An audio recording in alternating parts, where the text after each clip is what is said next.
ہوتا ہے، اور جس چیز کی آپ تعریف کرتے ہیں لازمی نہیں کہ اس کا آپ شکر کریں. اگر آپ ایک بچے کی کیوٹ سے بچے کی تعریف کر رہے ہیں تو آپ بچے کا شکریہ ادا نہیں کرتے، کوئی سینس نہیں بنتی.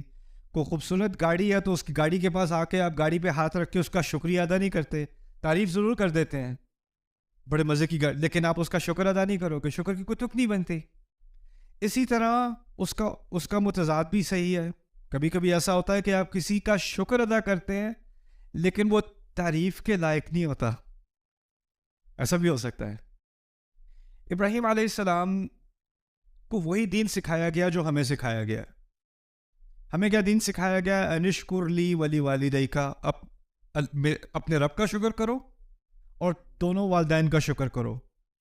شکر کی بات کی ہے نا، تو جو حکم ہم پر ہے وہی ابراہیم علیہ السلام پر ہے. اب ابراہیم علیہ السلام کے والد محترم